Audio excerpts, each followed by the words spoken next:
Hey guys, what is up? Welcome back to another video. If you're new here, hi. Thank you so much for clicking on this video. I'm so happy that you're here. My name is Jessica and welcome to my channel where I explore new true crime or creepy history topics each week. Last week we talked about Melanie McGuire and well, honestly that whole case is just a lot to take in. If you're interested in that story, I will make sure to have it linked up here in the card for you. Feel free to head over there when you're done here. Otherwise, if you're just interested in true crime or the macabre in general, and you'd like to join me back here each week, go ahead and subscribe to my channel down below. With that said, before I get into today's case, please take a second and look at the screen for a heads up of any sensitive topics that will either be covered or heavily implied in today's video. If any of these are topics that you're not in the headspace to hear about right now, then this is not the video for you. So please do what is best for you. That's always the most important thing to me. Even if that means that you're headed out, I completely understand, and I'm sure that I'll catch you back here very soon for a different case. But if you're sticking around, let's go ahead and get started. Today, we're going to be discussing a man named Thomas Montgomery. And y'all, this case is wild. Like, when you think you've got it figured out, you don't. So buckle up, my friends. Thomas Montgomery was born in 1959. He served as a Marine in the late 70s and early 80s before settling down with his wife Cindy in 1989. At the time our story takes place, the couple was living a relatively average life in upstate New York with their 2 daughters. Thomas supported his family by working as a machinist for the Dynabrade Corporation, where he manufactured components for power tools. And by all accounts, Thomas appeared to be a typical all-American husband and father. He had a decent job, a seemingly happy family. He was involved with his daughters and their activities. He taught Sunday school at his church. Things seemed like they were going just fine for Thomas Montgomery. But unfortunately, that was actually becoming the biggest problem in Thomas's life. By 2005, as he approached 50, he found himself in the middle of a full-blown midlife crisis. However, rather than go out and buy a sports car or a motorcycle or,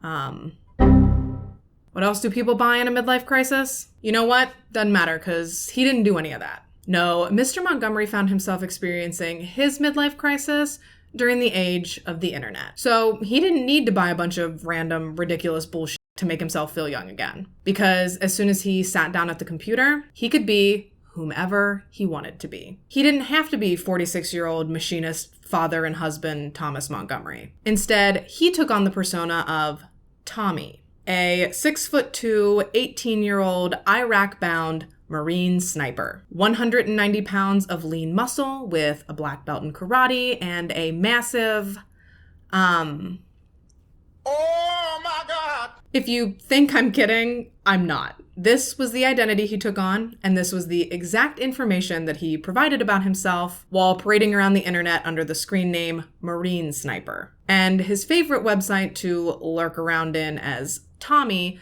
was a popular gaming website known as Pogo. Now, grown man Thomas had originally found this site through playing online poker with his other grown man friends, but fictional 18-year-old Marine sniper hung like a beluga whale Tommy used this website to chat up young girls. And it was while in a teen chat room on Pogo that Tommy began corresponding with a girl named Jessie. Jessie was a 17-year-old softball-playing high school senior from West Virginia, and she was making her way around the interwebs under the username Tall Hot Blonde. Now, Tommy and Jessie seemed to hit it off right away. And honestly, the relationship between these two moved incredibly quickly. They began sending photos back and forth to one another. They talked about marriage, and they even took their relationship beyond the keyboard, writing letters to one another, mailing each other gifts, and also speaking on the phone. And as their relationship progressed further and further, their communication and correspondence got real down and dirty. It's on record that Jessie even sent Tommy a dirty thong as a gift once. To clarify, I'm not judging how people in long-distance relationships choose to keep their heat and passion alive. Y'all do what you have to do. What I'm grossed out by is the premise of this full-grown man, this father of his own 2 teenage girls, receiving a pair of dirty underpants from a teenage girl. Just imagine being a teenage girl and sending your negligee to your super hot Marine boyfriend, only to someday find out that it was actually this middle-aged man. Anyways, speaking of keeping the heat alive. Tommy and Jesse reportedly engaged in any form of long-distance hanky-panky that they could. They'd have like virtual instant messenger sex. Wasn't there a name for that? Cybering? Something like that? Anyways, they did that and had phone sex pretty frequently. Thomas was completely and totally obsessed with his relationship with Jesse, later stating that, quote, "It was like a drug that I needed every day." And much like being on actual drugs, this relationship was severely damaging Thomas's grip on reality. At one point, he wrote himself a note that stated, "On January 2nd, 2006, Tom Montgomery, 46 years old, ceases to exist and is replaced by an 18-year-old battle-scarred Marine. He is moving to West Virginia to be with the love of his life." Yikes. I guess it was supposed to be like a New Year's resolution to himself. I don't quite know how he intended to pull it off, but most resolutions don't pan out, so why not dream big? Unfortunately, before Thomas could actually figure out how to scientifically transform himself back into a ripped 18-year-old, he and Jesse's relationship would take a very serious and very unexpected hit. In March of 2006, Jesse happened to instant message Thomas while one of his daughters was using his computer. Uh-oh.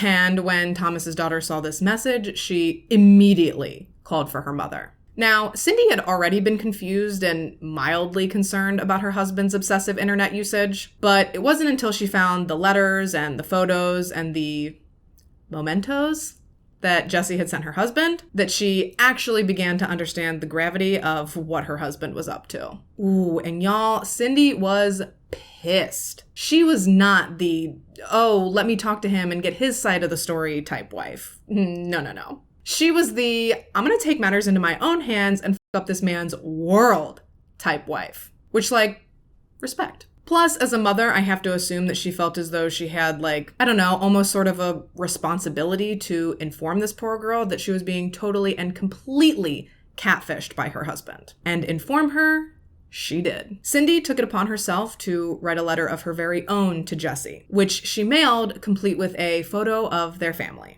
The letter read, "Let me introduce you to these people. The man in the center is Tom, my husband since 1989. He is 46 years old. From what I'm pulling from your letters, you are much closer to my daughter's age than Tom's. In this alone, he can be prosecuted as a child predator. Do not trust words on a computer. Let this go. You will only be hurt by a man who has mastered the art of manipulations and lies." Yeah, Cindy was cutthroat. She also chose to confront her husband via letter, writing to him, "I cannot believe that you are living out some sort of bizarre fantasy. If you want to separate, we can, but to continue to lie to me and the kids while she is sending you these gifts in the mail is not acceptable." Full transparency, I paraphrase both of those letters very slightly to keep them concise. If you want, you can find the letters in more detail online, but I assure you that I covered the gist. Bottom line, Tom's real life and his internet fantasy life both blew up in his face that day. Now, obviously, Cindy was pissed, and rightfully so. And Jessie, too, was furious and disgusted. She texted Thomas telling him that she hated him and that he was a creep who should be in jail, which, that's fair. Now, that should be it, right? Well, you'd think, but you would be wrong. That's not even the half of it, my friends. Because the longer poor Jessie ruminated on this information, the more she began to doubt what she had been told. What if all of this middle-aged, married man with children business wasn't true and she was throwing away her chance with the love of her life? She needed more information. So she set out right back onto Pogo, where she managed to track down a coworker of Thomas's that he frequently played poker with on the site. This coworker was 22-year-old Brian Barrett, known through the Pogo sphere as Beefcake. Y'all, I cannot with these usernames. During this time frame, Brian was working part-time at the factory while he was also attending college to become a teacher. And sadly, Beefcake did not have good news for Tall Hot Blonde. Yes, Brian confirmed to Jessie who Thomas really was, and although she was devastated, at least she had a conclusive answer, even if it wasn't the one that she was hoping for or expecting. But you know what they say, when one door closes, another one opens. And that, my friends, just so happened to be the exact case with Jessie and Brian. Through Brian's attempts to comfort Jessie following the loss of her relationship with Tommy, they actually sparked up a connection of their very own. They eventually began a relationship, and just like with Thomas, Jessie and Brian fell hard and fast for one another. The problem was that Brian was a little too open and, frankly, a little braggy around the workplace about his new love interest. And, as I'm sure you can imagine, Thomas did not take this well. And as if the whole love triangle wasn't toxic and messy enough, Brian and Jesse took it upon themselves to expose Thomas for who he really was and completely and totally smear his name across the entire Pogo website. So not only did Thomas lose his girlfriend and his fantasy life, but he also lost his, safe space to escape from reality. And without these components of his life that he'd come to rely on so heavily for happiness, Thomas became quite upset and quite erratic. He'd go from one day threatening the couple, telling Jesse things like Brian would pay in blood for meddling in their business and stealing her from him, to the next day implying that he wanted to end it all, telling Jesse that she could say goodbye forever to he and Tommy. So, he really was not doing well mentally. But Jesse figured that regardless of which side of the fence he fell on any given day, that he was just bitter and that his threats were all talk. However, the truth was that because of this, Thomas's life was completely falling apart. His secret was out, not only on the internet, but throughout his actual community as well. He went from trusted father, Sunday school teacher, and president of the swim club to someone that the other parents didn't trust around their kids. He became a social pariah. He really and truly felt as though he had nothing to lose. And that is when people become the most dangerous. In September of 2006, Thomas began harassing Jesse, saying just horrible, rude, nasty, degrading things to her, day after day after day. One day, he even called her and screamed at her in an uncontrollable rage until she'd finally had enough and hung up. Thomas's anger was very clearly escalating, but even so, I don't think anyone anticipated what happened next. On September 15th, 2006, at 10:16 p.m., Brian Barrett clocked out of work and made his way to his truck in the Diner Braid parking lot. He opened the door, set his belongings down on the passenger seat, and hopped into the driver's seat. However, before he could actually drive away, 3 gunshots exploded through the driver's side window, striking Brian in the neck and upper arm. As police began their investigation, they barely even had their little notebooks out before Thomas and Brian's coworkers were spilling everything they knew about the internet love triangle and the rivalry and the animosity between Thomas and Brian. One coworker told investigators that Thomas had once told him that in the event that he ever someone, that he wouldn't be stupid enough to leave shell casings lying around. And that same coworker also recalled Thomas asking him about 2 weeks earlier what time Brian usually got off work. So Thomas was starting to look real guilty real quick. Police tried to track him down for questioning pretty quickly following the shooting, but he'd gone on the run and they couldn't find him. And him being in the wind, so to speak, really concerned them for Jesse's well-being. They were incredibly worried that he could possibly be planning to target her next. So in hopes of protecting her, the officers in New York contacted local authorities in West Virginia and had them dispatch officers to the home of one Jesse Sheeler. Officers arrived at the door and were greeted by Jesse's mother, Mary Sheeler, and they explained to her what the New York police had explained to them, all about Thomas and Brian and how her daughter might be in danger. They told her that it was very important that they speak with her daughter right away. Can you imagine having the police show up at your house and tell you that your daughter's 46-year-old internet boyfriend murdered her 22-year-old internet boyfriend and that he might be headed for her next? I mean, you would freak out, right? But, Mary didn't. She just stood there, standing in the doorway, staring at the officers before she ultimately dropped her head and told them that speaking to Jesse really wouldn't do them any good because it hadn't been Jesse that these men had been communicating with and fighting over. It had been her. Yep. 45-year-old Mary Sheeler had been masquerading around internet chat rooms, catfishing men with her daughter's picture for years. Completely in secret. Her husband had no idea. The real Jesse had no idea. Not only had she pretended to be her daughter using a school photo headshot type picture, but she'd actually taken photos and videos of Jesse without her consent on multiple occasions to send to these random strange men on the internet.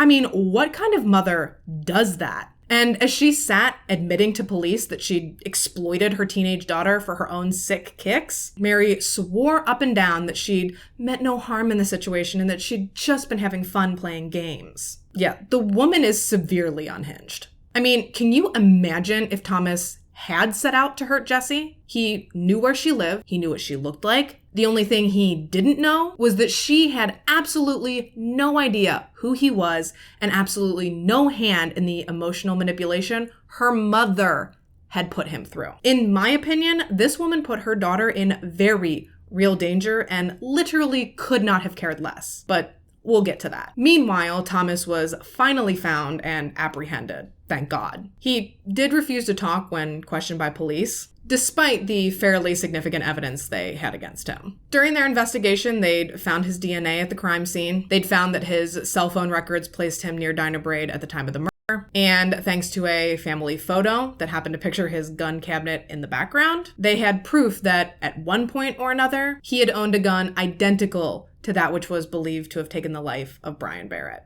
Plus, they knew that he had an obvious motive due to this demented love triangle. When he finally did talk, Thomas denied killing Brian, claiming that he'd had dinner at a local restaurant that evening before arriving home around 10. But when police spoke to Cindy, she hesitated 0% in correcting his story to police and explaining that he'd actually come home sometime after 11. Although he continued to deny involvement in Brian's death, he was ultimately charged with his murder and held in jail while awaiting trial. And you know what? Jail was tough for old Thomas. While in jail is when he found out that Jessie, at least the Jessie he thought he knew, didn't exist. Jail is where he found out that his wife was leaving him. And jail is where he received a letter from his daughters explaining to him that they wanted absolutely nothing to do with him. I mean, the hits just kept coming and coming and coming until ultimately Thomas felt as though he couldn't take it anymore and he attempted to end it all. However, he was unsuccessful and he actually ended up changing his story and pleading guilty to Brian's death when he was offered a lesser charge of first-degree manslaughter. Per this plea agreement, he was sentenced to 20 years in prison. He did later file a motion to withdraw his plea on the grounds that he didn't understand that it carried a 20-year sentence or some shit like that, but it was ultimately denied and Thomas Montgomery remains incarcerated to this day. As for Mary. Miss Mary actually tried to keep all of this a secret from her family, but they eventually found out through the massively widespread news coverage this case garnered. Once she was found out, her husband divorced her and her children cut off all communication with her. And you'd think that'd be enough to make a person realize that they made a mistake. I mean, you'd think that someone dying as a result of your twisted internet games would be enough to make a person realize they made a mistake. But you'd certainly realize you messed up if your whole family disowned you after something. Right? Wrong. Mary has never apologized, and she actually had the nerve to once tell Jessie that she needed to just get over it. I told you, she's a piece of work. Oh, and I've also heard that she wants to write a book to, further exploit the situation, so be on the lookout for that one. But as far as criminal charges go, none were ever brought against her. Despicable and disgusting as what she did was, technically, none of it was illegal. Brian Barrett's parents tried desperately with petitions to get some sort of laws passed against catfishing, hoping to prevent these types of situations in the future. But unfortunately, to this day, catfishing is still perfectly legal. But it's up, so don't do it. And to those out there dabbling in the world of online dating, please be careful, because apparently it's scary out there. Anyways, that about wraps us up for today. Let me know your thoughts on this case in the comments down below. As always, I thank you so much for taking the time to watch this video and to listen to this story. Before you head out, I'd greatly appreciate it if you gave this video a thumbs up. It only takes a second and it really helps out the channel a lot, so thanks in advance. If you haven't already and you'd like to, go ahead and subscribe to my channel. I put out new true crime or creepy history content each week, and I'd love to catch you back here in my next video. If you want to make sure you don't miss my next video, you might as well turn on the post notifications for the channel. I try really hard to post on the same day each week, but I also have really poor time management skills. So having the notifications turned on will help make sure you know as soon as I do upload. But until then, stay safe and have a good week. Bye, guys.